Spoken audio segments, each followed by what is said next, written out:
Listen to me.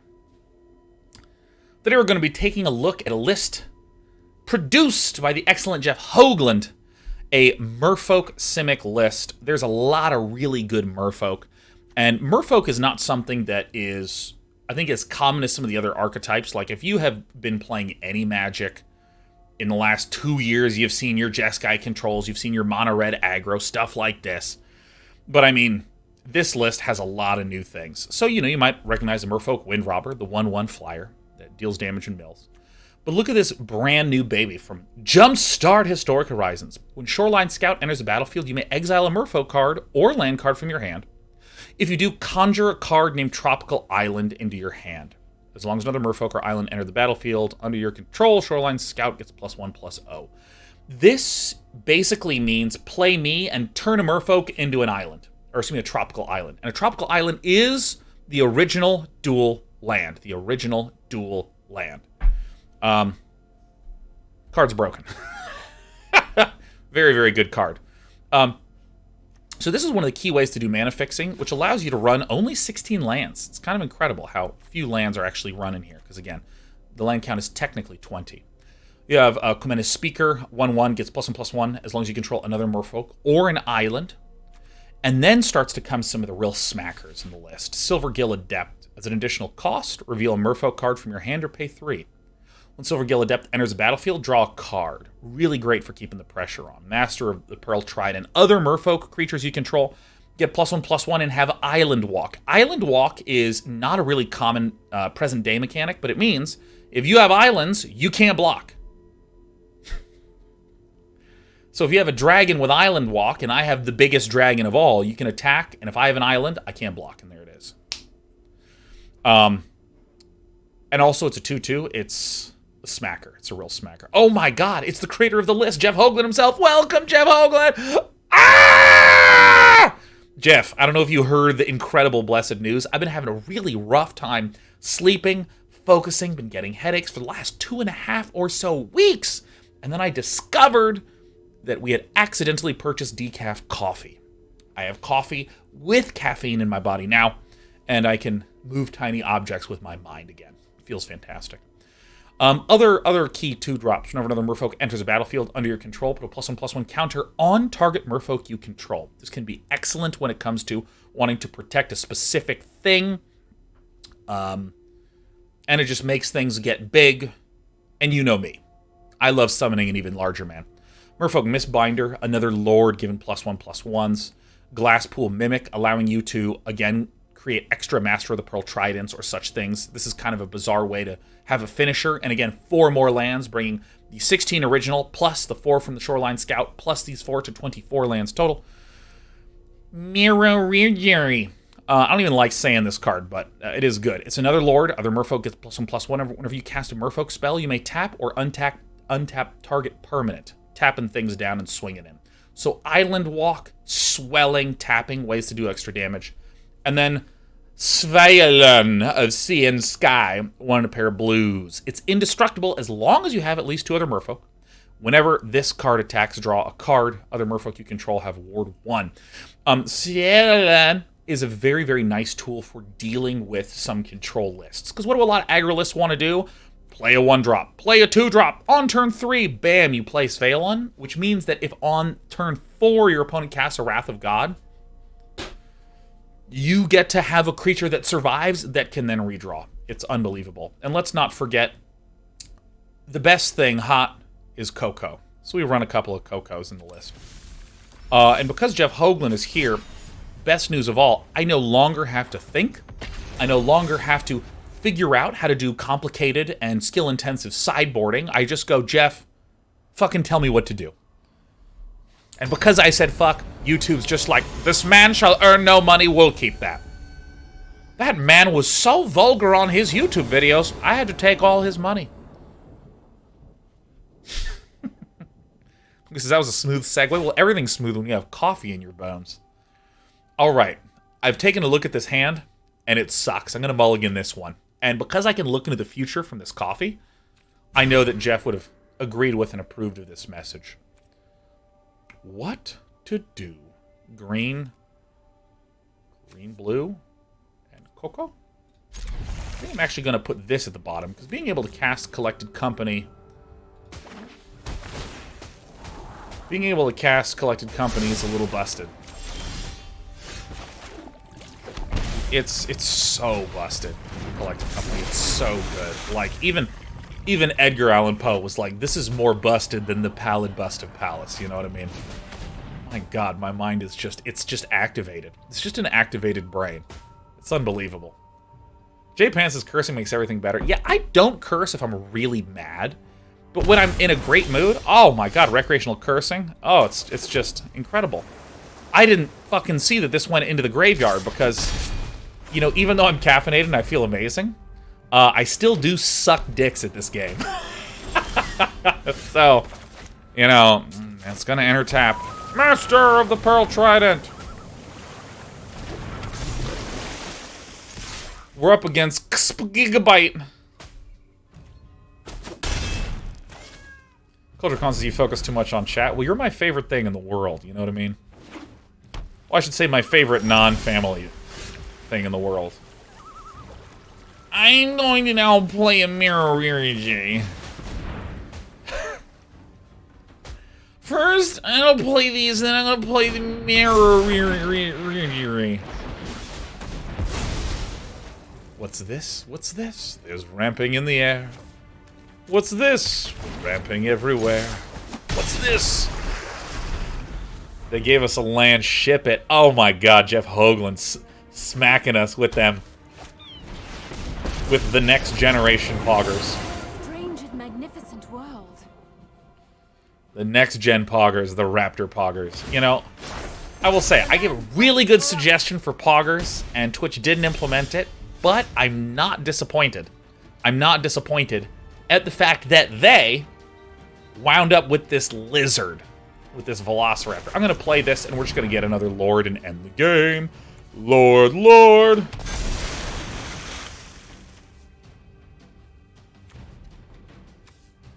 Oh, these are not fucking... None of these are islands. My opponent is such a prick. That's okay, I'll just anti-ramp them. Oh my god, Ixidor warmly giving us 10 subs on this here first day of September. Mwah. You're such a beauty, baby. You're such a sweetheart, Ixidor. Thank you warmly for supporting our little corner of the internet. Now caffeinated. God, I feel amazing. I was so relieved when I discovered that, because I was just like, oh! Oh! Alright, Jeff Hoogland, tell me what to do. Let me perform a deep analysis of what's going on here. Alright, so this is for other Cocos. Cool, got it. This is for green. Okay, Brazen Borrowers, don't know what we think about this one. Kopala. Spells your opponent casts that target a Merfolk. You control costs 2 more to cast. Okay, so I think I'm actually just going to pull out these guys. This is my sideboarding guide. This is my sideboarding guide. This is what I'm going to do. We're waiting on Jeff. 2x Aether Gust. I generally trim Deeproot. Oh my god, look at me. Look at me. Send me to the GPs. I already understand the game. Because remember, everyone, I'm a gamer. Not a lot of you are. Many of you beautiful Amish folk who are tuning in to us today. Never even tried one of these things. But when you're in as enthusiastic a mood as I. Alright, so we can do mostly nothing. Let's go ahead and keep this hand. Because in addition to being a gamer, I truly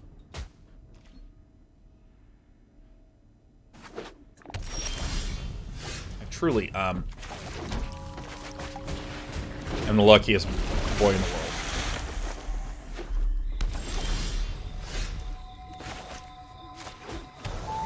Coming in. Bopped you in the face. Well, says, for your information, I'd cut the 3rd Kopala and play a 4th Mistcaller because the creativity deck is scary. What's the yeah. That's the Jeskai creativity deck. I tried piloting that yesterday, and I got completely dismembered. It was bad. Like when I was playing it, I was like, I'm not good enough to play this. That's what's going on. I'm just not good enough. But it turns out I was good enough to play it. I just was on decaffeinated coffee.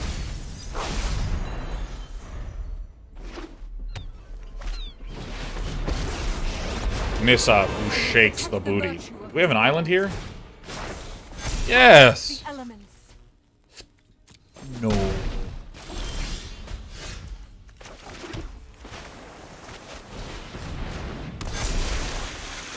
Here's the question. Do I start smacking in here? Or do I just take out the Nissa? I think I just take out the Nissa. Issa. A. I'm taking out this Nissa. Issa. A. I can't believe. Cannot even believe. You know, we will permit a Llanowar elf that cannot block to hit the battlefield. Health is a resource, blah, blah, blah.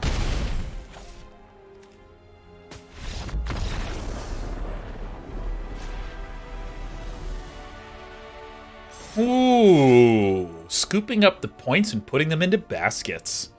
Scooping them up and putting them into baskets. I'm loving it. All right, let's go to Hoogland Merfolk.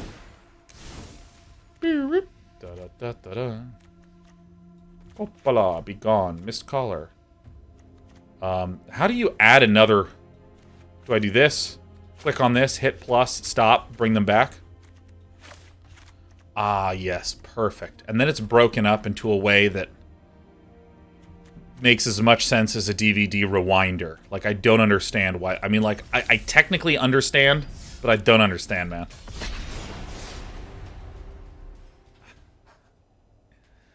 You know, okay, so... Oh my god, Bear Farah says, Elf is a resource. Oh, man. Oh, man. Bear Farah, have you had coffee? That's incredible. Ghost in the Shell says, what's a DVD? It's a tiny laser disc.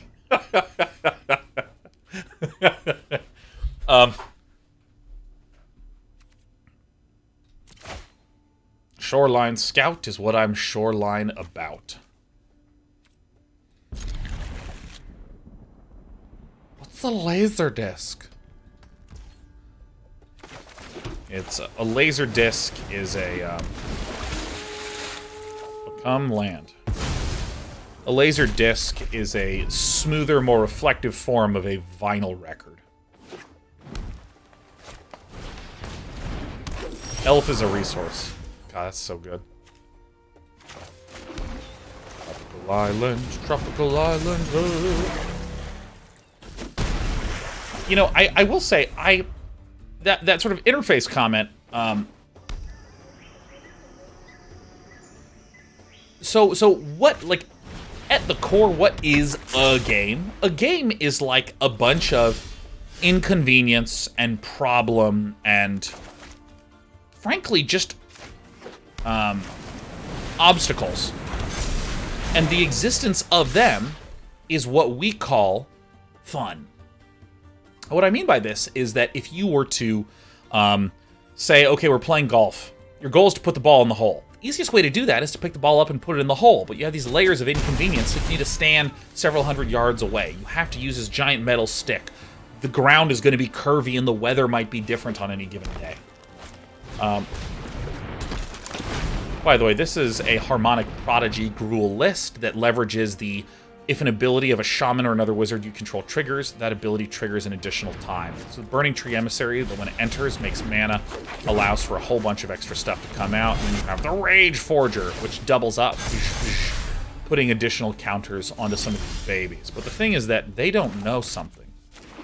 They don't know that I'm so freaking huge. Like, they have no idea how huge a Merfolk can get. Dodge this, etc. Absolutely smacking with the creatures of the sea. It's so good. But anyways, you know, inconvenience and problems are where fun comes from for humans. Except in that game. That was just one-sided drubbing. It was great. And so, many of you know that I'm interested in trying to come up with a better name for this Game Jam topic. We normally run a fall Game Jam concurrently with our DK30 project. And I'm interested in doing something kind of like a bizarre anti-deconstruction of a game. Like a game who has an interface that is just so convoluted and difficult that the game is making a character do something really basic, but the basic actions are way too fucking complicated. So we're definitely bringing in these.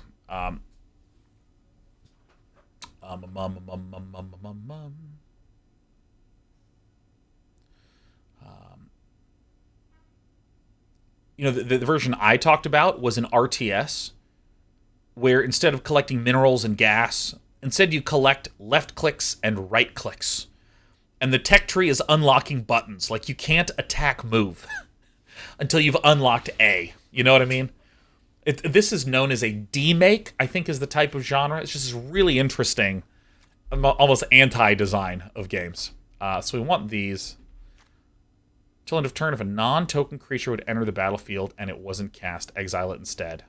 Jeff recommends putting in these, and I don't understand why. But then again, Jeff, I think, is Prothean, so there's no reason to ask any questions. We just go ahead and move into the Citadel and trust that it's the right thing to do.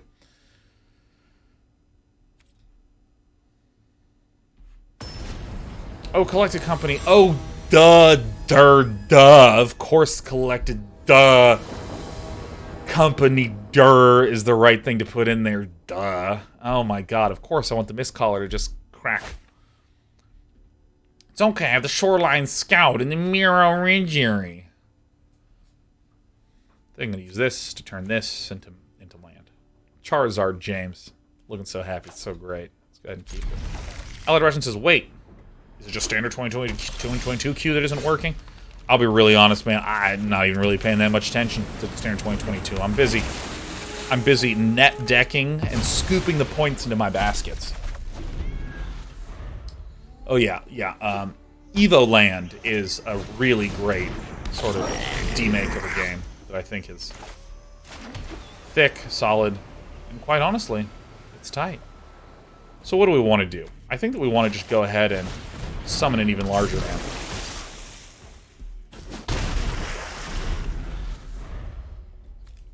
I would like Svyelun of the Sun and Sea. Rage Forger. Rage Forger is just another one of these, like, what were the developers of Jumpstart Historic Horizons thinking? These men and women are crazy in the coconut. So, as long as you control another merfolk or an island. Alright, so let's do this.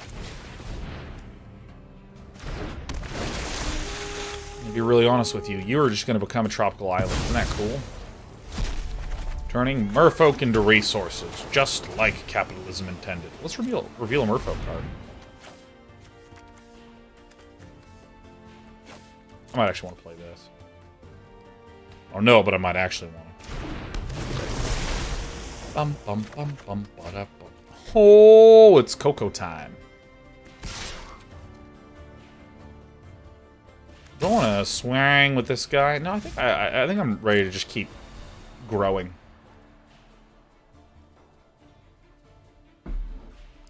Oh my god, I am just in the highest of high spirits today.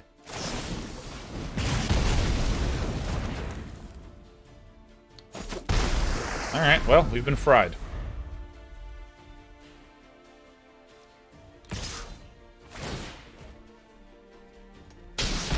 Taking 4 damage a turn from a 3/3 really offends my mathematical sensibilities.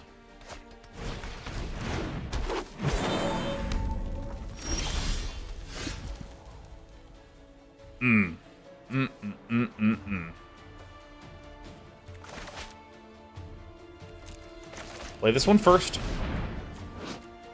Svyelun? How is this pronounced? And please type phonetically, because, I mean, I swear to God, I know this joke. I know the joke. I get how the joke goes. It's pronounced and then you just type it.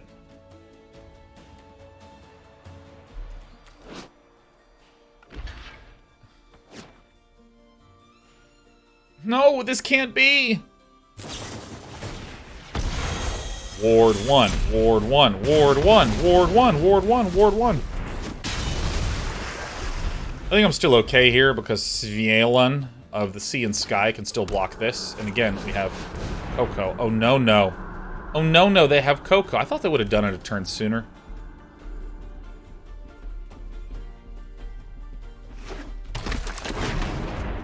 Oh, that is such bad fucking news! Oh my god!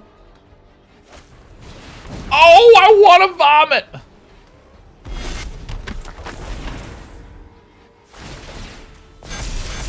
Well, it's time to just burst into tears.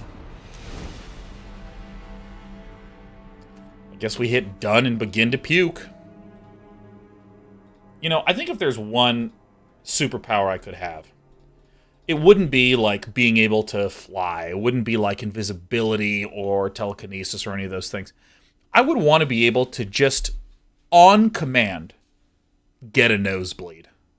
Wouldn't that be incredible? Wouldn't that be incredible? Someone's like, Sean, we want to let you know we thought that you were an excellent candidate, but we unfortunately have chosen to go with someone else for this position. I go, oh, that's fine. And then just slowly, okay. No, that's okay. And then just be like, holy shit. Like, wouldn't that be incredible to be able to do that? I'm at the grocery store. Sir, this coupon is expired. It's... So I can't afford it? Boom, nosebleed starts happening. You know, like, think about all the ways in which you could be petty all the time. I think this is incredible. I gotta send this one back because, the hand's bad. Sean, I think we should see other people. We should... What? I think I hang on the Mistcaller for a little bit. I think I send the Merrow Reejerey. Oakland Patty says, isn't that 11's power from Stranger Things? Well, I mean, I'll be real with you, you know. I would have a much more focused version of the power.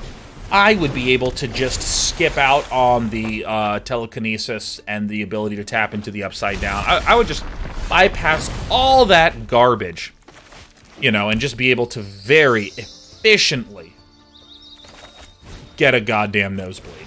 You know, just like, what's going on? Nosebleed. Boom, done. You know what I mean? Merfolk Windrobber. Here to smack with a beauty attack. Yeah, I like to cut to the chase, you know. I do like to pick the ball up and put it in the hole. So I'm going to do this. I'm going to go ahead and play a Mistcaller. I'm going to go ahead and play a Mistbinder. I'm going to go ahead and swing in with every... Yeah, I mean, this slows down villain quite a bit, and I don't think they're going to block because they like to get big and go fast. Goats in the Machine says, could you control the amount of flow? Absolutely, I could. Absolutely. This would not be like an on-off thing. I feel like Cyclops is kind of like that. Like Cyclops, his eyes are open or they are closed. Like, you think if he was like maybe squinting into the distance, it would be like lower intensity? No, they just get flatter. Goblin Anarchomancer. Goblin, why is this card legal, Amancer? Okay, you know.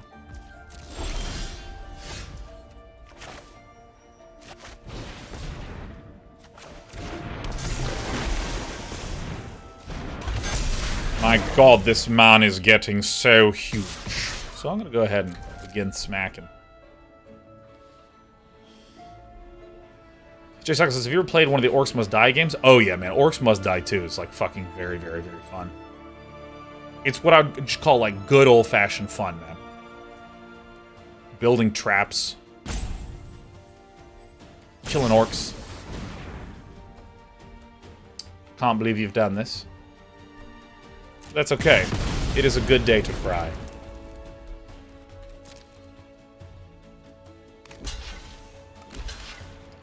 Collision says Scott Summers could have been really unlucky. The beams could have come out his nose. Yeah. And then he'd have he would have gotten something that just like opens his nostril flaps. So when his power is turned off, he's just talking like this. Jean Grey, you need to understand that I love you. Logan will never be able to give you what I give you. How fucking incredible would that be? I would watch that drama. He already sounds like that in my mind. You know. Good world building, good character building.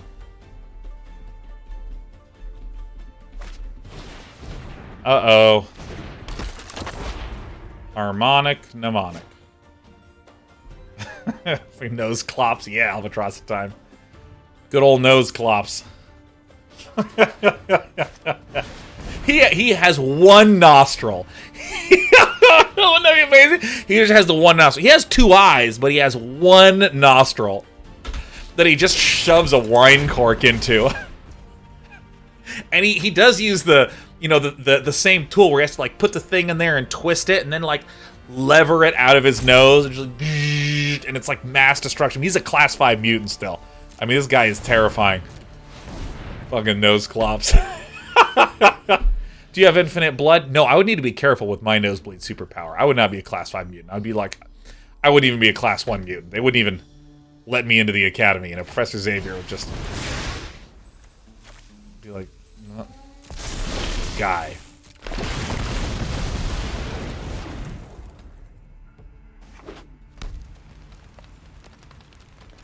I believe in equality for all mutants. Except Sean, just stop getting all nosebleedy. It's really, really gross. No attacks.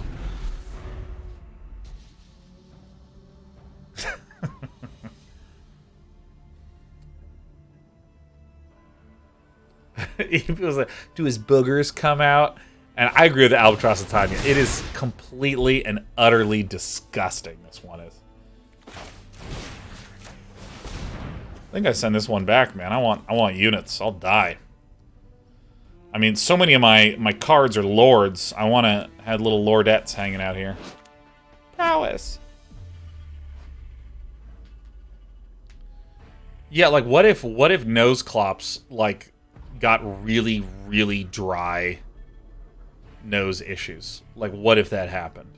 Like what if he had a mission in Las Vegas where it's like quite dry, quite hot. He just gets a nosebleed, but he like can't. He's just got that cork in there, and it just sits on top of that. That must be horrible. I mean, I feel horrible just thinking about this fictional reimagining of the character Nose Clops. Would you look at that? We still can't do nothing.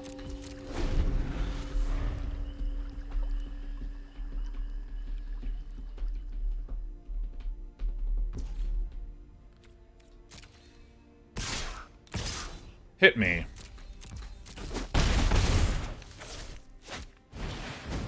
Harmonic Prodigy. Big combo deck with no combo payoffs. Okay. 1, 2, 3, 4, 5, 6, 7, 8, 9, 10. So if there's a spell on the top, yeah, I'm gonna do this shit right now, man.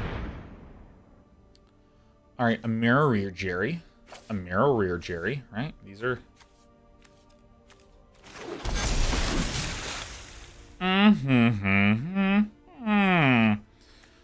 Whenever you cast a Merfolk spell... I don't know if this counts as casting a spell. I don't even know how the game really works.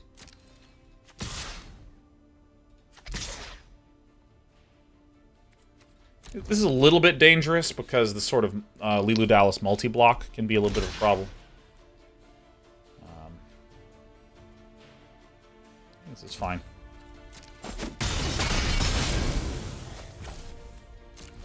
You know, I'm bold, I'm brave. I'm known to misbehave. You've got to be kidding the absolute ever-living shit out of me! Oh, fuck this game, man. Magic the Gathering is a bad game. Bad game made by bad players who don't understand happiness. Alright, I guess that's on me. I didn't play on the... Because, I mean, there was already one in there, right? So it was like 3 out of a bunch. Those are the only odds I'm supposed to get. Back Storybook Brawl. Nah, I'm in the mood to play Magic today. Well, Storybook Brawl is quite fun. I had a good time playing it yesterday, because honestly, I left my house and got coffee. From a coffee shop. From a coffee shop. And upon doing that, pretty good time playing Storybook Brawl, and that game's also quite fun. Alright, it's time to do my favorite thing in the known universe and turn Kumena speaker. into an island. Most tropical island of them all.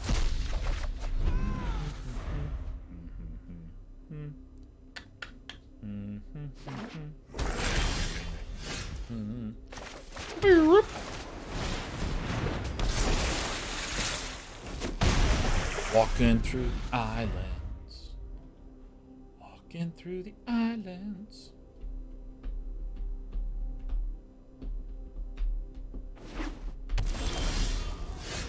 Oh, this is quite telling. We have a Grixis list. Jeff Hoogland says, Moff Day 9, good luck swimming with the fishes. Jeff, how do I sideboard in this matchup? Help! Oh my god, I think it's Grixis. I think there's gonna be a Darcy. A DRC, a Dragon's Rage Channeler. The lass's name is definitely Darcy. Ah. Master of the Pearls. Bing bong. Dude, I love how many lords there are. You know what? I take it back, Jeff. I just hope you have a good weekend. Hope the kiddos are doing well.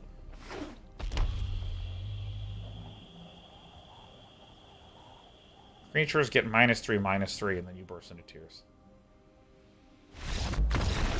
Jeff says if they're a control deck, you want Kopala and Miscast. Well, you know.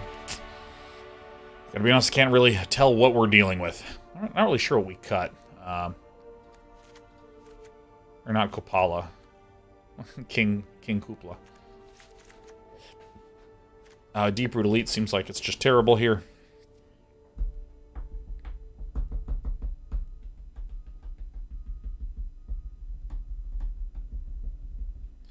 Merfolk Windrobber also seems like a fair candidate.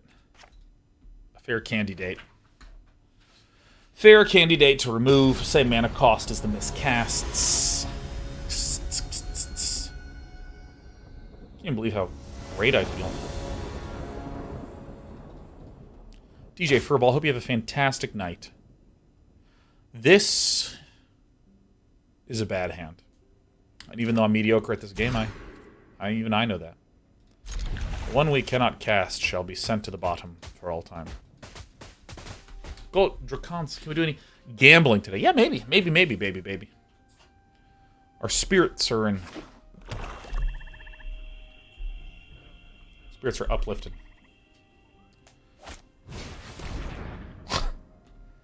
Alright. Nom nom nom nom nom nom.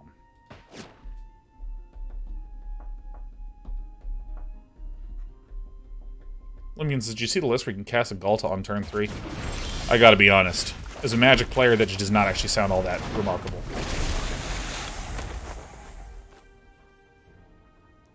Doesn't really sound that remarkable to me. I can see many ways to do that, you know. And Galta, of all things, card's kind of mediocre. I mean, it dies to do it, you know? Actually, I think that one specifically does not. Coming in, bang. Bin your stuff. Oh my god, you know what I'm going to do today when I'm done with this broadcast? What I'm going to do with my Grand New Start? I am so unbelievably duper totally. I'm just going to fucking watch some streams. I'm going to lie down. I'm going to cuddle my dog. Cece's a 70-pounder, man. She's actually losing weight. She's like a 65-pounder dog. Who runs this card? Let's do this. Olympian says, with dinos as a main source, including Zakama. Actually, I'm now interested. Oh, today's my lucky day. Rat.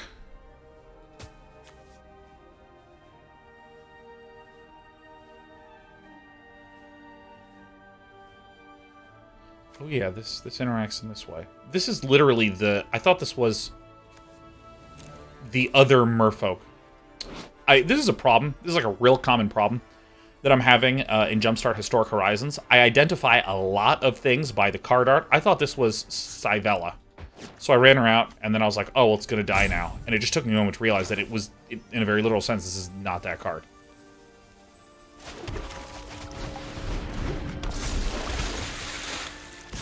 I'm going to do like this because we can probably swing next. Now let's smack this one. Feel my pain! Feel my pain! Sean, am I a fan of pho? Yeah, I'm a fan of food. Are you kidding me? I'll eat almost anything. There's very few foods that I don't This'll like. be easy. Let's make this quick. God. Oh, Chandra. These fireworks. Hey, this is the one I thought it was, but then this is going to shoot that.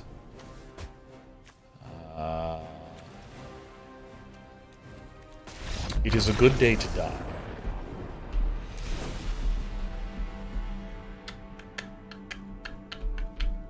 I think I actually want these Brazen Borrowers.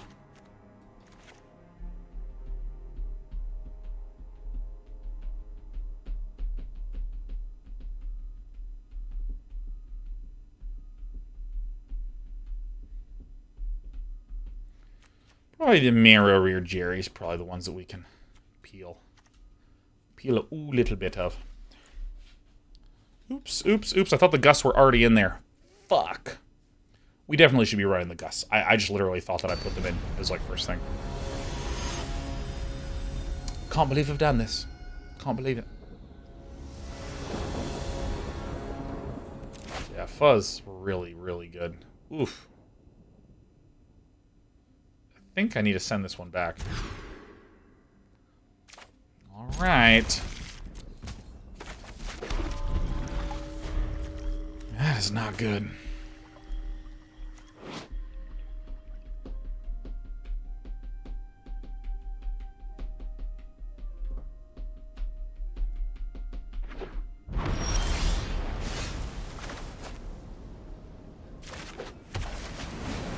Reveal this Merfolk. Can't believe I left out some of my key sideboarding options. Whoopsie doopsie daisies.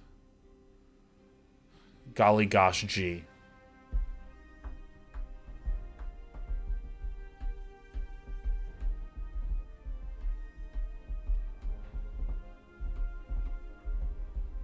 Harlem Globetrotter says, "Hey, Mr. Day, how you doing, man? I am doing unbelievably.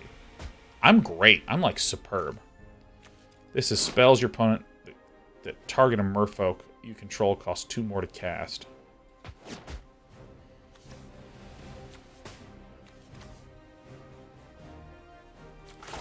I think that this is the right one to play. My opponent chose to keep a hand that does not have any black sources, I think,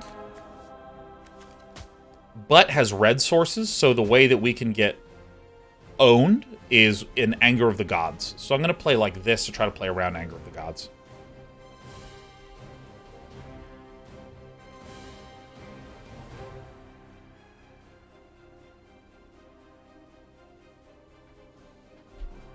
What up again, Jen Manade? What a treat. What a treat to have you stop by. I think that we were correct on our read. Yeah. I think we were correct on our read that there's an Anger of the Gods in there.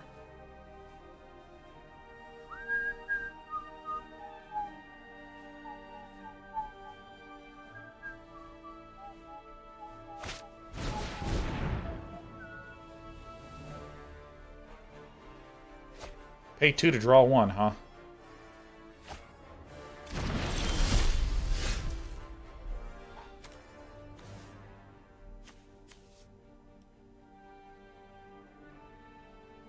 Let's draw first.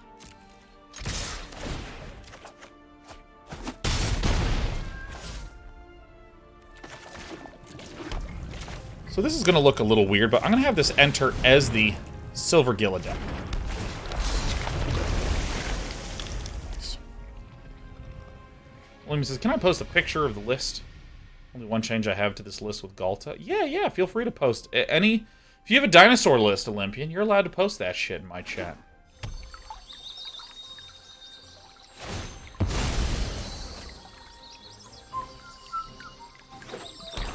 Onyx Middle Wolf says, hey, Sean, a little late to the stream. Henny's expertise. Wow, that's fucking... Oh, this is good stuff. Oh, this is really good stuff.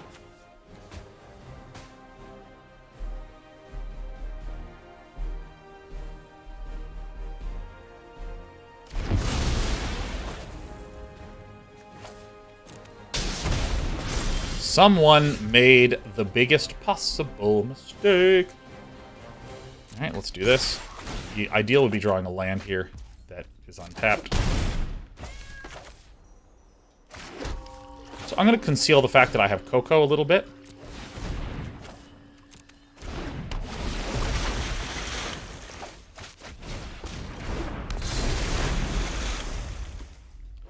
Target counter. Counter target. Heritage Traces doesn't Merfolk have wards, so they couldn't target it. I think it's other Merfolk you control have ward 1. Yeah.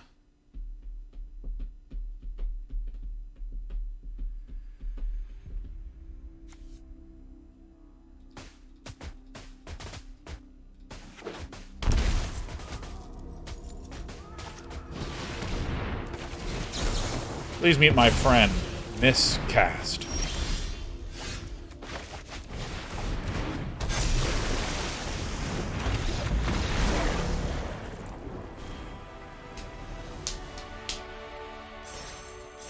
Absolutely pepperonied. Completely, utterly wreckaronied. Tyrannosaurus directoronied. Feels great.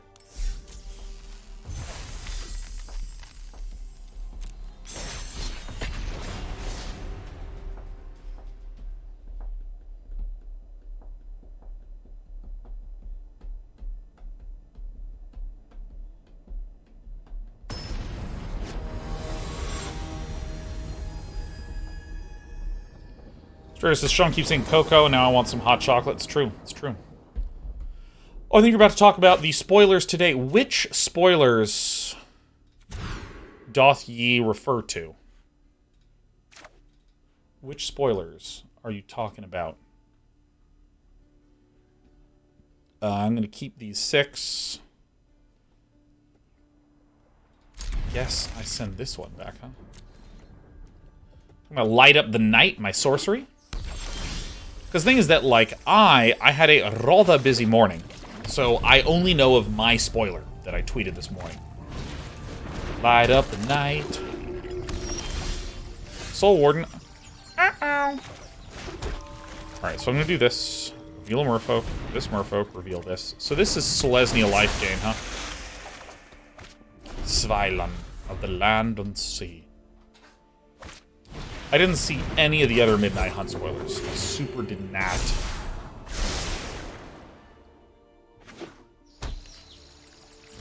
Alright, so I think that we are more than likely dead. This Trellisar is just gonna get so big. It's gonna be so huge. The way that we can pull this off is by getting our Reejereys. The Reejereys.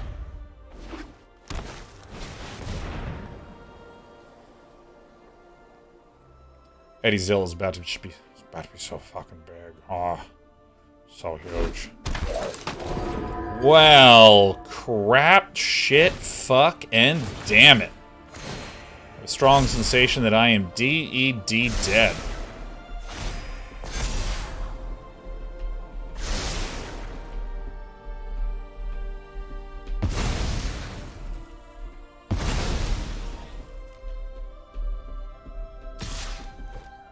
No. Ow.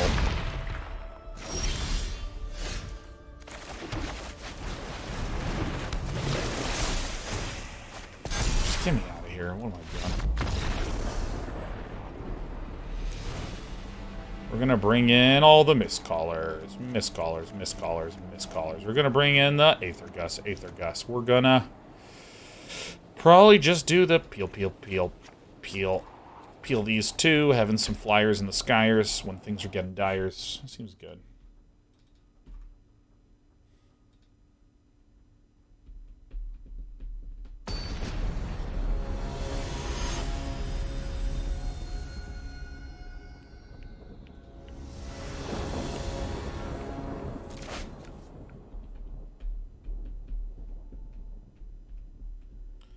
Looks good to me.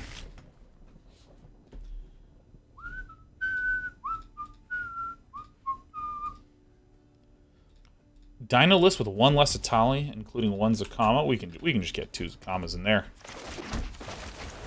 Priest of the Fell Rites. Do you have a Do you have a non-text version of this? Do you just like take a screenshot of the in-game stuff? Oh yeah, I can pass the turn now. My bad game. Hi, I'm Esper Sentinel.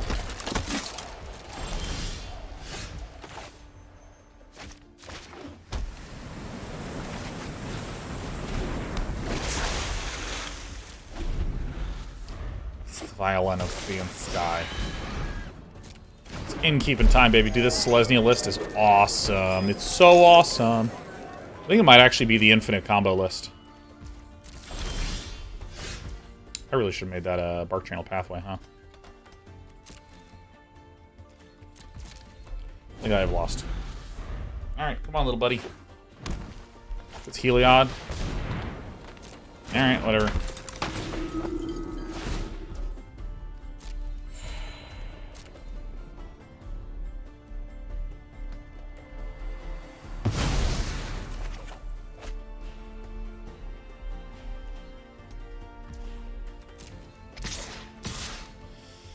I just don't think I can block, because I'm waiting to get my lords down.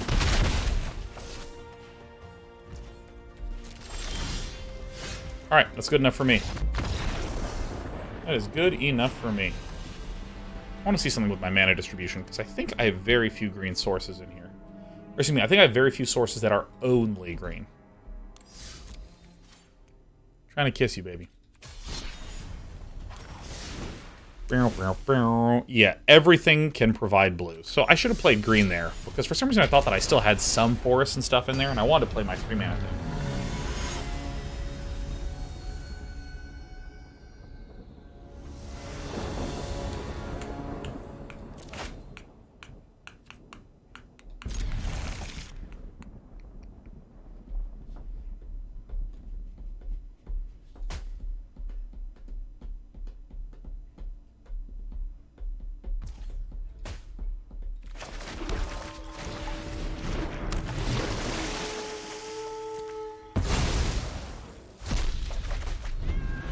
And dude says, hey Sean, I'm planning to run a small game jam within my company for morale. Any thoughts or suggestions? Oh yeah, I got all sorts of stuff.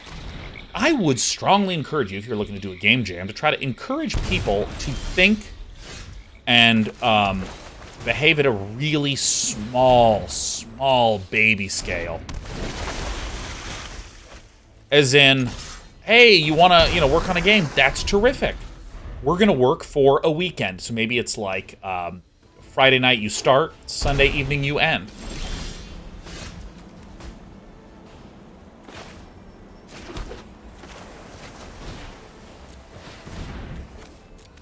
Give examples of what can be done in 48 hours' time.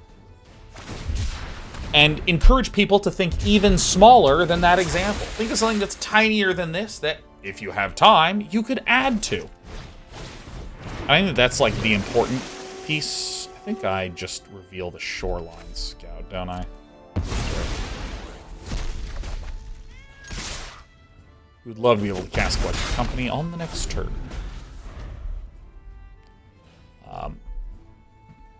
Because, I mean, like, I was talking to, oh my god, who is it?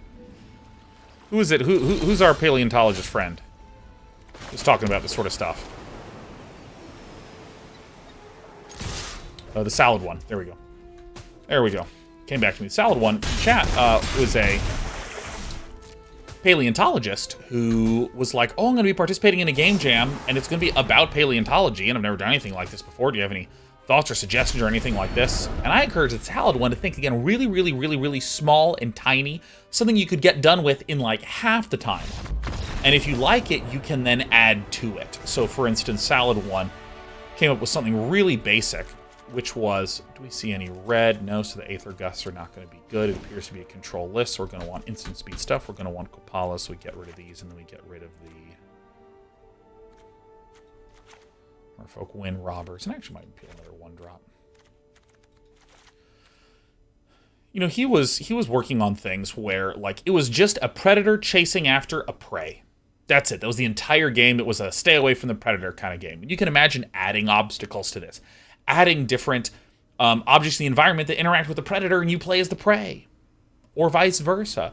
Adding in multiple predators and having that be an interaction. Adding in different mechanics other than just movement, like a dodge roll or a jump. There's ways you can layer on. So when I think about, like, a game, like, that you're trying to do in a game jam, I want to try to think of something that I can do this small thing, and then once I'm done with it, I can add to it and get to, like, a V2, and then I can add to that and get to a V3, and I can add to that and get to a V4. This is not the way that some games function. So, for instance,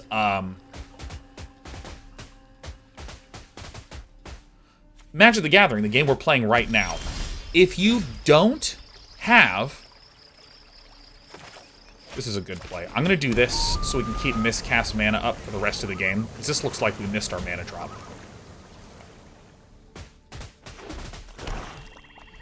You know, if you're trying to say, ooh, you know what, I had a lot of fun playing card games growing up, I want to make a card game. Hell yeah. If you, for instance, just had mana and creature combat, your game might actually be, like, fundamentally really boring. Like, really severely, crazy, psychotically boring. So then what might you do? You might say to yourself, okay, I know what we're going to do. We're going to add in more mechanics until we can hit this baseline level of fun. And you can kind of see the picture that I'm painting here is one in which... the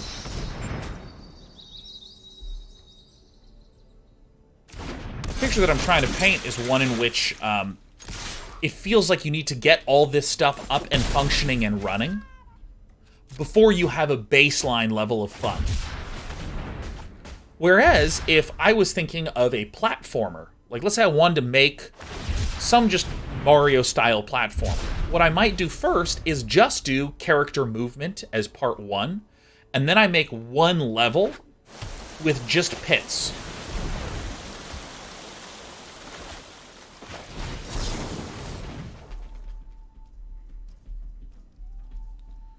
And then, you know, I'm jumping over the pits. And then, if I like that, then V2 can be moving platforms and the pits and stuff.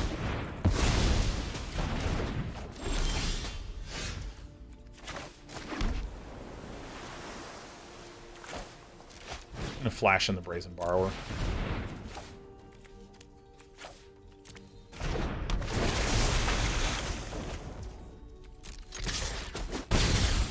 And then after I've added in moving platforms, then the V3 can be adding in some monsters. And then if I like that, then I can add in some power-ups. And notice that that V1, a character jumping over pits and trying to do various jumping combinations, is still like a pretty... That is a game, right? That is a fun experience.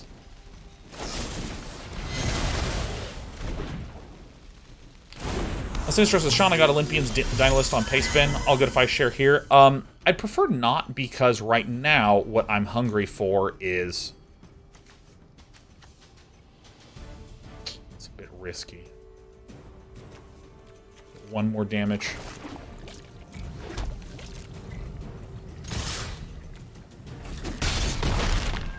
Right now I'm just looking for an image of the list, not a text of the list. So I can see what the curve looks like before I import it. Actually, speaking of which, speaking of import, yeah, no, if you have the Pastebin, you need the Pastebin, that'd be great. Yeah, I think it's too easy to think ambitiously. Like, ooh, what if you had, like, a city-building game that was kind of, like, super-duper intense and challenging and difficult and had these varied possibilities, you know, like, okay, well, then you're going to have a city-building simulation. You're going to have mechanics. And you're going to have thing X and Y and Z and W that actually spice up and make the game interesting. Again, I should have attacked first.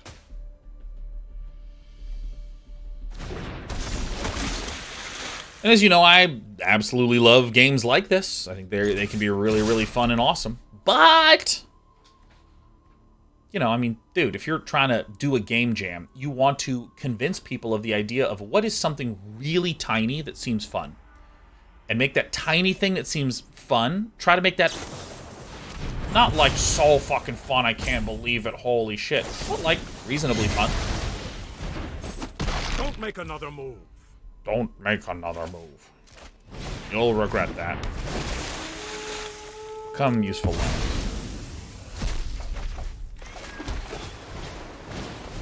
So I should have kept that so that was Shoreline Scout can get activated.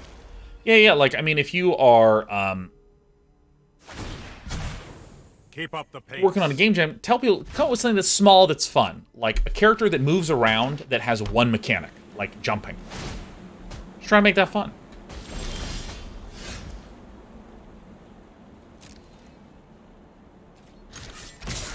Death to the Pretender.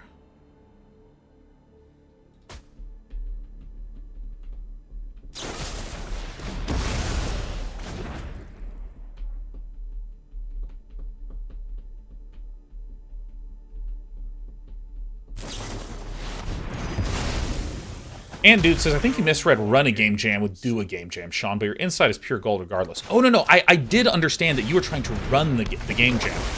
And allow me to be more specific with my commentary. One of the big things that can make a game jam go to shit is people's understanding of what they should be producing being out of alignment with what they're doing. And since you said that this is for company morale, if you enter and say, hey, we're running the game jam, as a reminder, we're going to do a 30-minute intro to the game jam. So first, about game jams, and spend 20 minutes giving best practices, good advice, structure that makes people just frankly better at doing the game jam and not fucking themselves over. Sinistro, thank you so much. Thank you so much for those links. And so one of the ways in which you can do that is to say, like, hey, here's an example of a game that is something simple, that can grow, that can grow, that can grow. Because again, if you're, let's imagine, let's say that your game jam is 100 hours long. This is a bit of an arbitrary number, but 100 is an easy thing to do the math with.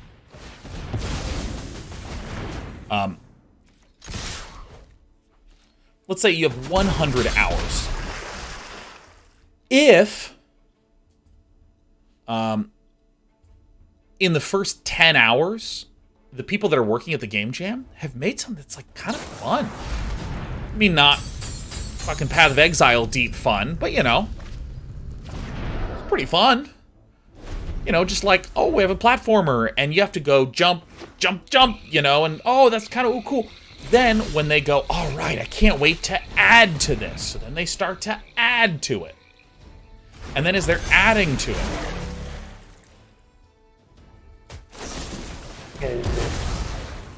after 20 hours, it starts to feel kind of like more fun.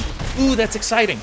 And then the next 10 hours they spend, they get stuck and they encounter some bug. And another 20 hours passes. Ugh. Ugh, both the 20 hours passing and ugh to this garbage.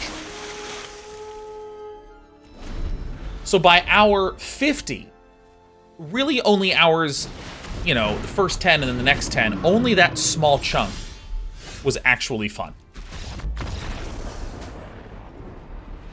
Actually produced fun, and then 30 hours of it were wasted.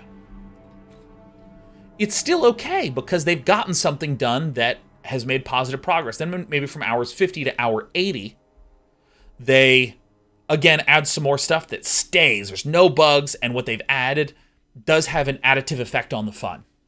So, again, of the 80 total hours they've worked in this example, 30 were spent bug fixing and throwing stuff away.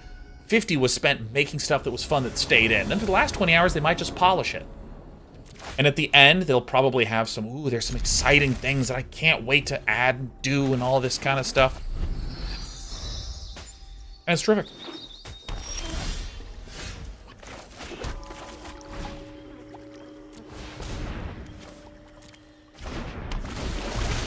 And that would be the big thing that I would strongly recommend. Imparting on people there, because the biggest cause of bad game jam shit, like things going awry, is people quitting.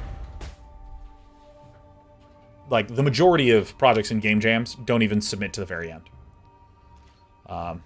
So I'm sort of asking myself the question, like, okay, what can make people want to submit?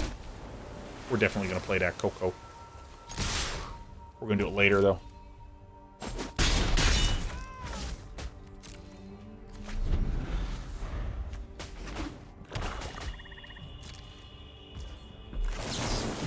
It might be better to wait on this now that I've just eated it out there. Oh, yeah, please. I'll definitely put this one on top. That sounds great.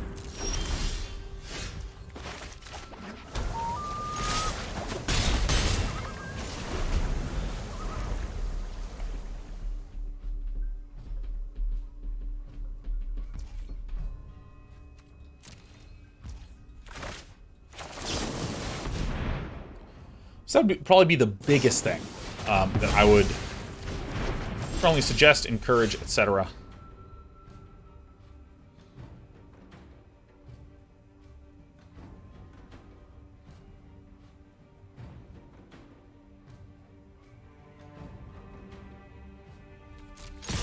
Yeah, this is the best play still. Being able to cast this at end of turn means that they need to deal with all of these plus this next turn for lethal, and this for potential lethal. List is good. List is good. Billy Zane for 114 months in a row. Billy Zane won. Says, woo! Happy September, everybody. Get your subs in now. You darling little sweetheart, you Billy Zane, hanging around our little corner of the internet for 6 months shy of 10 years.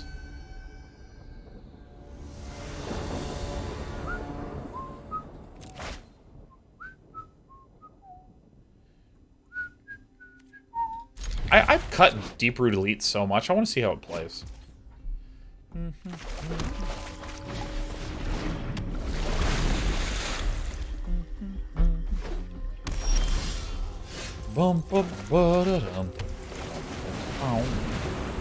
Prepare to get the smacks in. Alright, we see black-red. Is it going to be the Rakdos Sacrifice? Looks like we have Grixis. Gonna miss us. Anger of the Gods is a pretty common card in this. Nifto, Listo. I'm going to go ahead and do this to try to protect a little bit. Svyelun comes out. I'm going to go ahead and put it on Svyelun, because these ones already have Ward 1, and a common black removal card is Heartless Act. This now can't be targeted by Jesus Christ. Can't be targeted by Heartless Act. You fucks.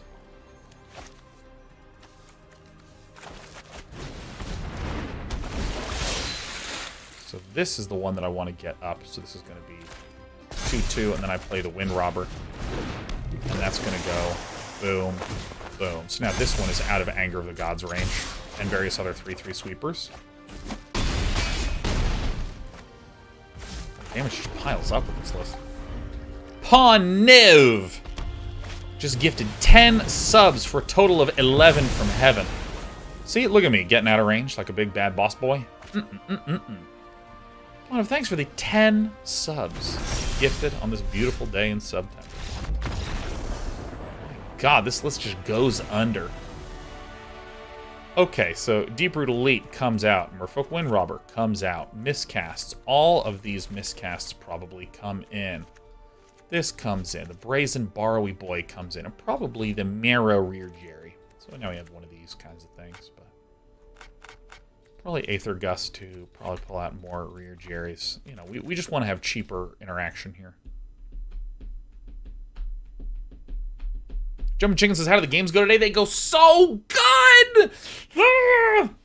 Oh my God, they go fucking incredibly, man! Bro, you have no idea how good these games are. I have caffeine in my body for the first time in weeks. I can move tiny objects with my mind now. Pasty Cakes is testing to see whether I was gifted or chat miraculously off sub-only mode. No, Pasty Cake, we would... Unfortunately, now more than ever, people are increasingly talking about a lot of the value of sub-only mode, because as much as I hate to be so blunt, I really kind of feel this.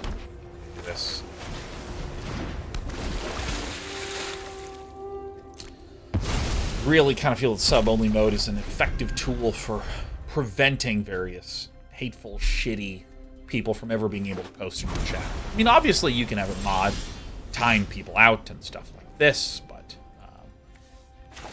that's less preferable than simply... because if you do that, then several times a week people just come in and spam horrible, heinous stuff. The mods ban it, but you still have this constant sort of like, you know, pain.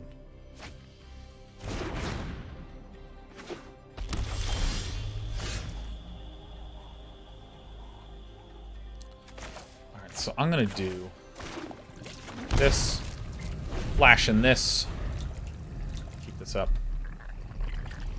Paul says, haven't seen hate in this chat ever, so I think you're onto something. Yeah, I mean, the simple way to summarize it...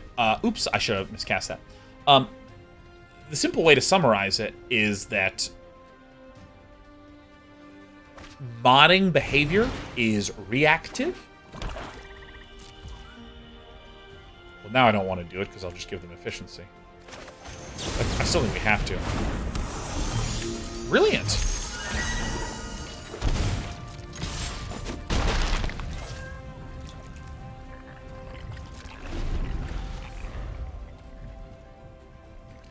Mod behavior is reactive. You can't time out or ban someone until they have first posted. Sub-only mode is proactive. And it's to sort of weed out certain kinds of behavior and personalities before anything even does happen. And, I mean, this is actually a super... The reason we did this is it's just fucking unbelievably common in things like... this whole notion originally came actually from when I was in high school, I was in a summer ultimate frisbee league.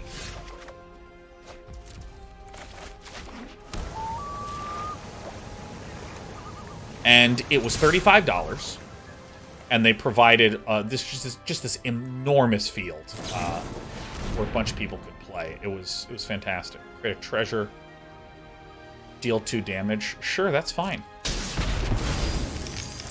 What I really want to do is get them tapped out on their turn, miscasts and collected companies and so on. Yeah, so like the $35 that everyone paid barely covered the rental costs for the giant field / park that we played in.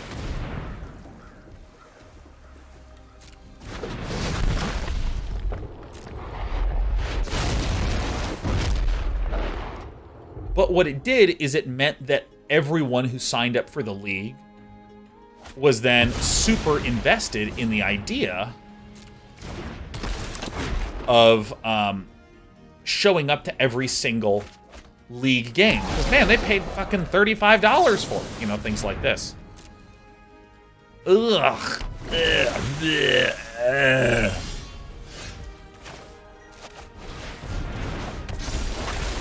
Gross. Fucking sucks.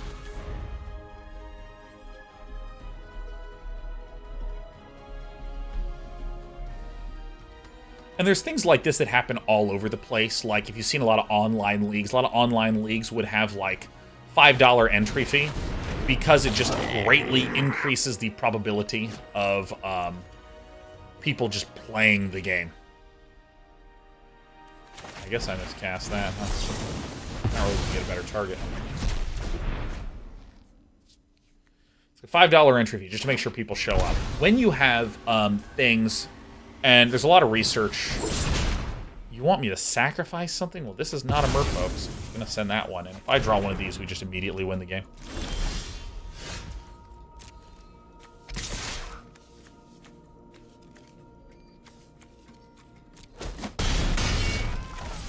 There's like a lot of research into this that shows things like if you have events with free signups, you must account for huge rates of attrition of people participating, or things like that. So for us, we were like, okay, let's put on sub-only mode as a way to sort of like, again, filter out people that are just like, hey, you know, I'm just going to say whatever dumb stuff. I'm sort of transient. I'm just going to be here briefly and then like go away again. All right, you got it.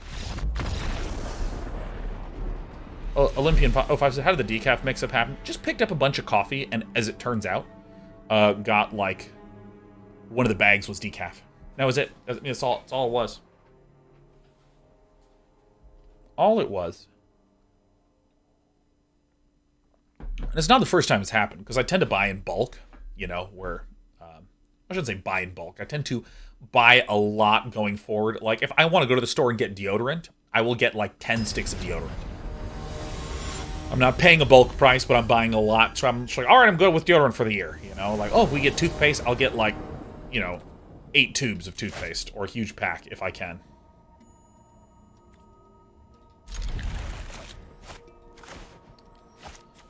You know, things like that.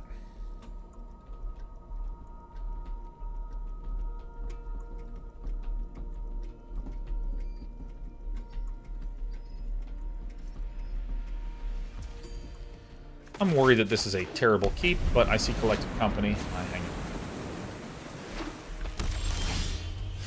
Dragon Skull Summit.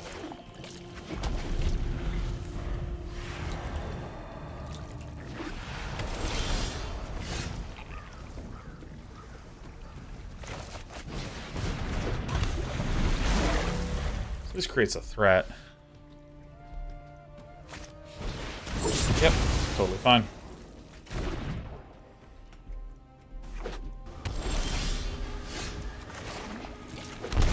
I think this is the right one to run because this avoids any sort of direct targeting. This quesadilla, have you tried tea? Oh yeah, tea's great. I love me some tasty tea. Oink. Okay.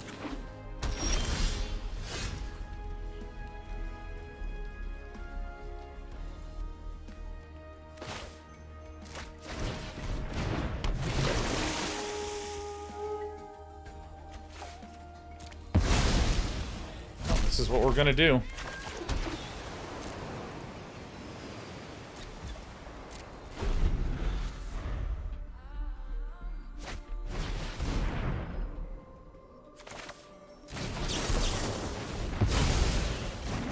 Card advantage is going to be very good here.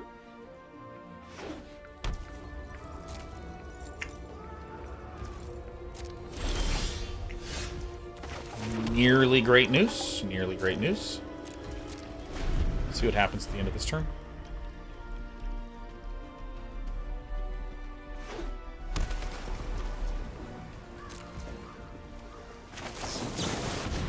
I would be kind of surprised if there was... So I think I want to draw. Yeah, I just think it's these two.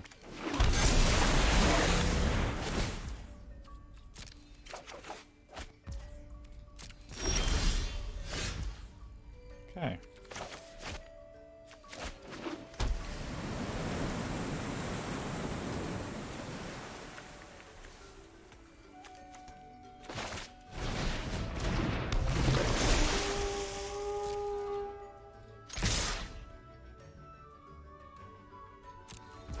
Going for it.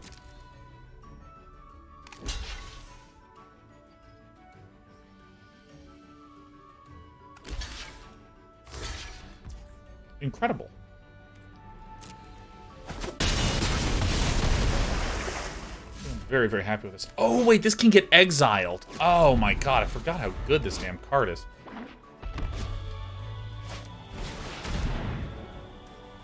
Penny's expertise, huh? Shit.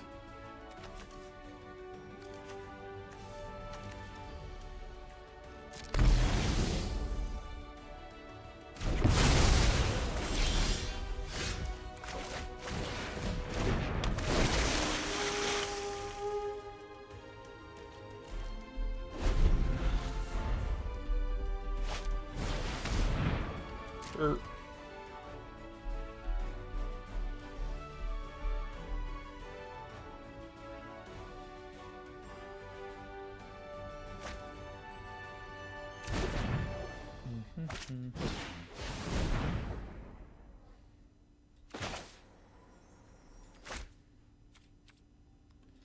I feel like I just permit this to happen. I mean, miscasting is... It's just not gonna do it. It's just really not. Alright, let's go Shoreline, baby.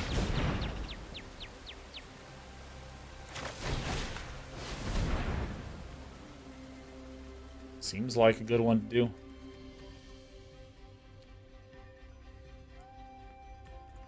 Basically only collected company's good here, huh? This one's actually okay.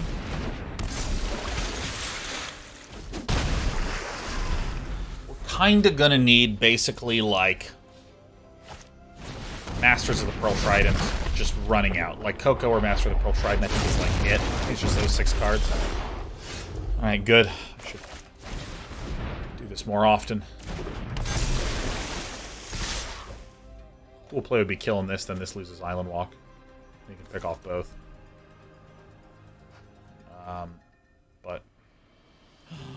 Oh, it's my favorite little buddy. Alright, I messed up. That's great. Oh, my littlest friend. My tiniest buddy. Hey, sweetie pie.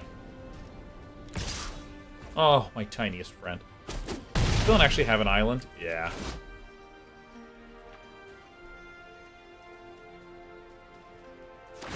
Just brief nuance, it's not a basic island, it's just an island.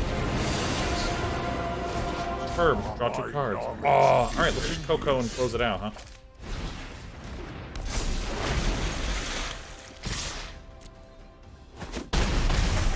Threatening Lee Sol, but I assume that Nicol Bolas will just kill the Master of the Pearl Trident. Okay, very lucky. So she says, I didn't know non-basics could be both. Yeah, I feel like that's one of these things that you start to track and notice a lot when you hit like 2-3 years into like really hardcore play. You start to just suddenly be aware that like, oh, this comes into play unless you control a swamp or an island. Or excuse me, a swamp or a mountain. And then you look at Sulphur Falls and you're like, okay, this is not a mountain or an island. And then you look over here and you're like, oh, this is an island mountain, you know, stuff like this. I'm gonna go ahead and concede. I think I'm dead here. We're gonna haul the Storm Giants in this deck. We don't, everything will be okay, because things coming into play untapped are... It's absurdly more important in this list.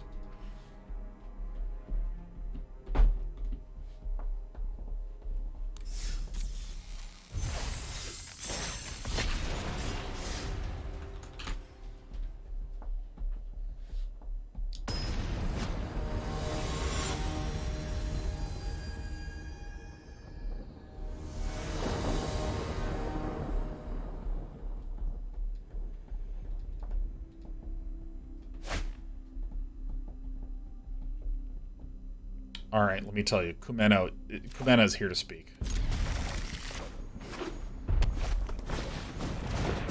Oh, that courier.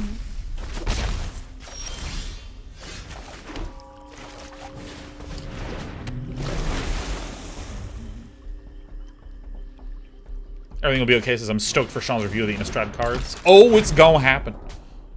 Goodbye, Sheriff. I love you dearly. It's Darcy. D-R-C. D-R-C. Darcy.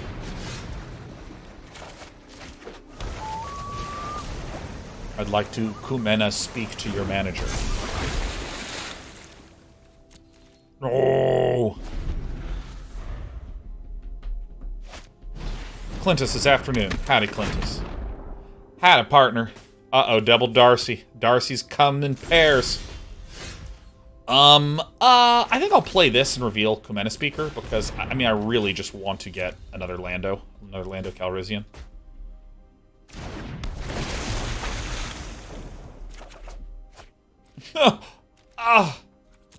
It's okay, these Kumenas are just fucking speaking so hard. How's my day been, asked Clintus? It's amazing. I feel amazing. I recently learned, and by recently I mean this morning learned, that as someone who has been a lifelong drinker of coffee, I accidentally was consuming decaf coffee instead of regular coffee. Just a really basic, just went to go shop, grab this, put it in the cart. Look at this. This is decaf, didn't even realize. This one isn't. And so I have been drinking myself some coffee, and I just feel incredible. experiencing caffeine withdrawals. I love the way I feel. Let's just keep revealing this Kumena speaker and just get a land one time. That's okay. That's okay. Land is not that important to me as a fucking Magic the Gathering player. Why would I want land? But I feel like we're having a good old time. Rakdos Schmedliner. Beaumont Couriers coming in, so this one will... I'm suspecting there's going to be some Root Wallas. I actually don't know how to read this.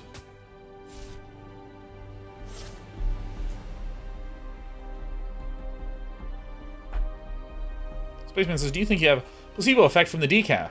Did you have a placebo effect from the decaf and think you had high energy? I don't think I understand what you're saying to me. I think I don't understand. I think the Darcys are the real big threats here, huh?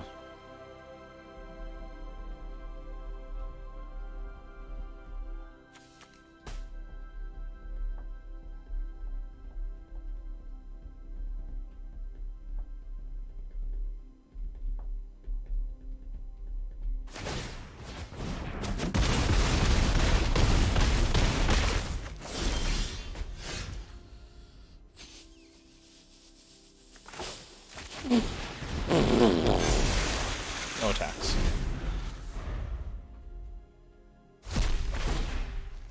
Could have attacked me with one.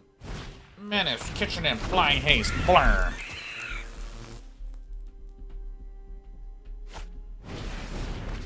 James says, man, that's why you felt tired recently drinking cafe and had no idea. Yeah, maybe. I'm sorry. I'm making references to things that I spent a lot of time talking about right at the start of the show. So, like, Spaceman, James Game maybe didn't see that start, and I'm incorrectly making an assumption. But, yeah, I was... Eat this, trade with this. 1, 2, 3, 4, 5, 6.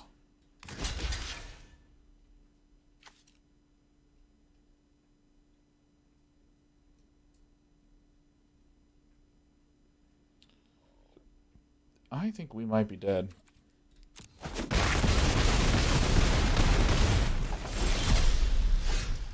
What do you know? It's my friend.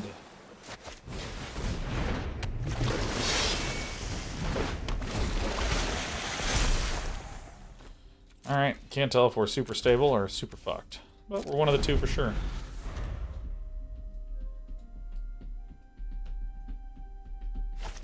But yeah, I'd been having a really rough time, and I was just having a really, really terrible time focusing. And I've been really tired for 2.5 weeks, and I just learned this morning that I'd accidentally purchased some decaf coffee, like accidentally.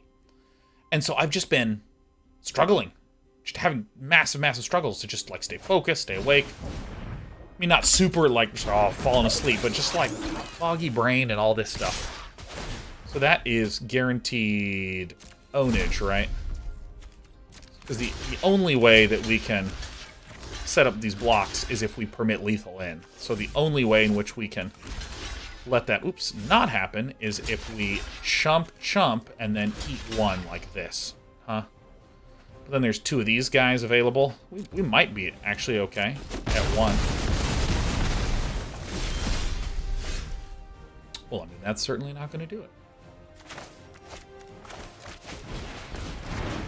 Alright, so, staying steady at 1, life is very fun. Oh, I didn't realize if you couldn't pay the echo cost to get sacked. I mean, that makes literally perfect sense. Opponent just shoots me in the face, and I'm like... Taylor Kenneth says, caffeine addiction is very normalized. It's strange when you think about it.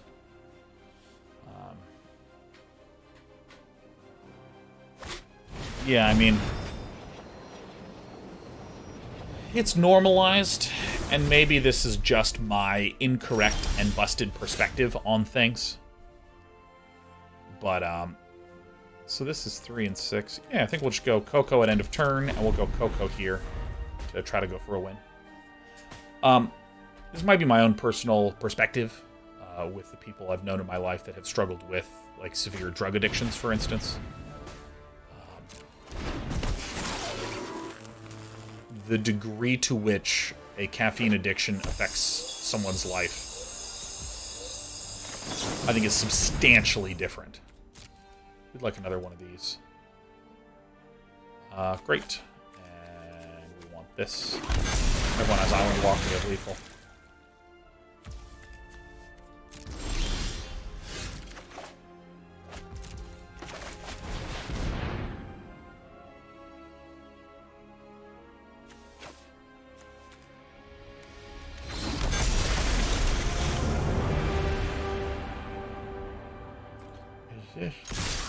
Good. So if I like do this, they go block, block, block, take 10. So I need to leave 2 blockers back.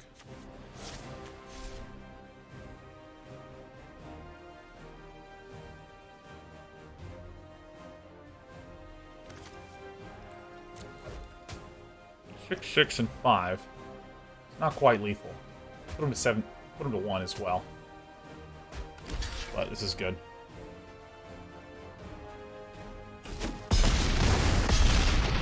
This is good. Yeah, no, I've known people who've had really severe drug addictions, and it feels very, very different from a caffeine addiction functionally. I think it's completely reasonable to say, like, yeah, no, it is something that is not talked about, the idea of, like, caffeine addiction and, like, people that consume too much caffeine. And again, I was talking about this at the start of the show, that I've talked to doctors throughout the years, of course, the last 15 or so. Just learning about, that's a very sick play. That's really good.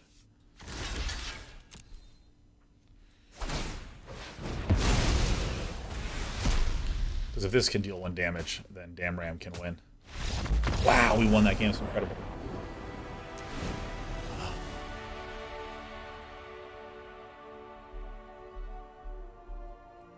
This, and then I guess that's it, huh? Just put in some of these babies.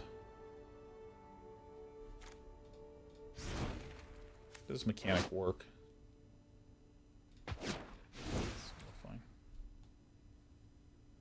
So yeah, I mean, I think it's fine to ask, but I don't know. I don't have the same emotional concern that I have about a caffeine addiction that I would do, that I would if someone, say, had a, you know, a hard drug addiction.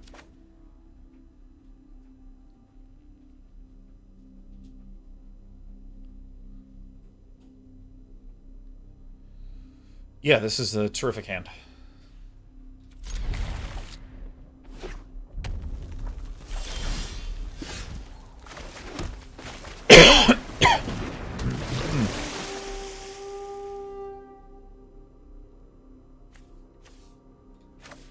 Probably this one.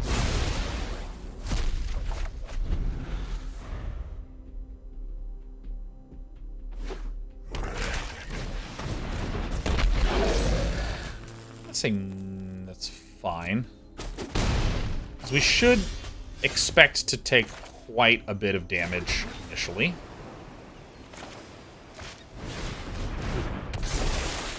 So we're not going to block with this, because it's going to be a 2-2 on the following turn. So we're planning on just taking more damage. Rakdos Madness. Discard a Fiery Temper. Deals 3, probably to the Master of the Pearl Tribe. Sure. Ow. Oh.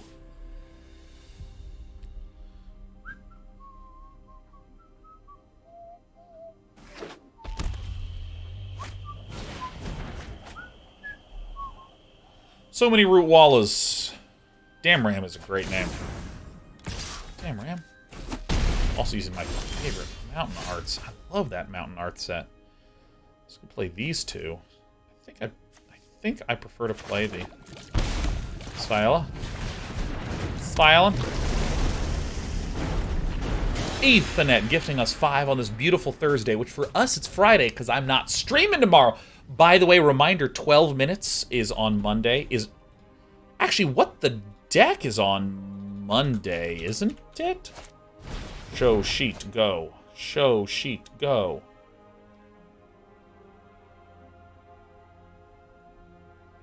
It is. It is Monday is what the deck. If any of you have any interest in submitting, we review the decks over the weekend, it's going to be tokens versus counters. Tokens versus counters. As in tokens, like summon a 1/1 creature token, and counters, like put a +2/+2, or put 2 +1/+1 counters on a creature.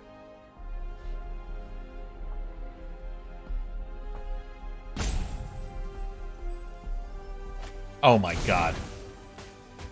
It is the legend Shant who is joining us in chat on this beautiful day. I can think of no man more fantastic than Shant. Good to see you, man.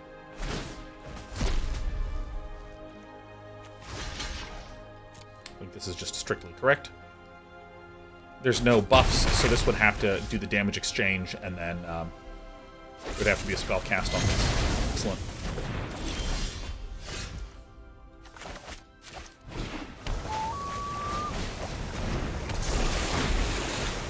Summoning the ground forces here.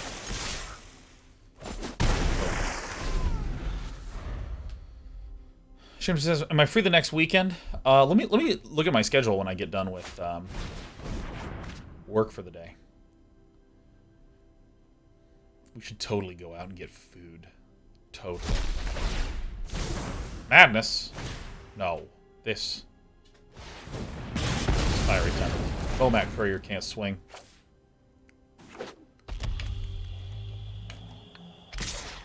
Now it can swing, since that's a red Lando Calrissian. Block it. Bomat Courier explodes.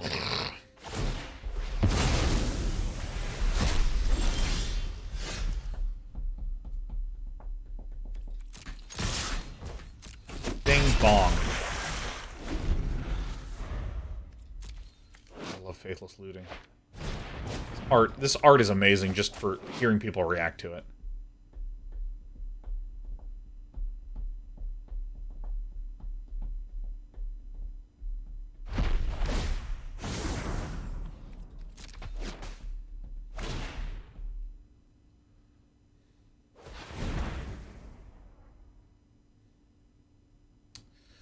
Collected company in response, because if we get 2 lords, this will have 4 power.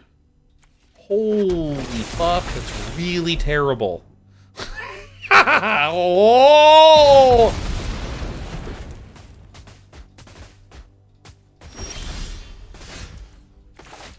Merfolk Mistbinder. By the order of the Peaky Blinders.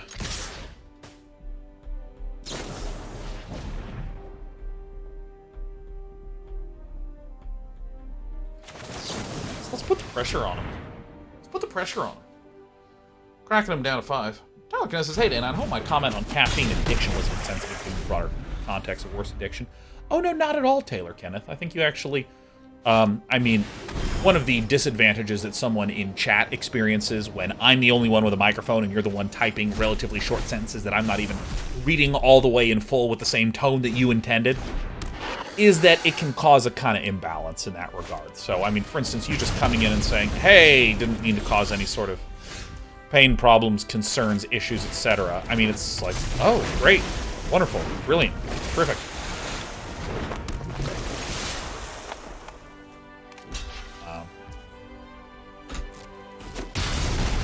Yeah, it kind of lets us understand where you're coming from, understand what you're doing. And plus, I think that lately, there's a bit of language I've been using that I have found really helpful, which is that, like, it can be really difficult to word things in exactly the way you want on the first try. And so I think it's important to just give people a sense of permission to be inaccurate, incomplete at various times with their communication, knowing that your first comment isn't the entirety of everything you think, so I shouldn't treat you that way.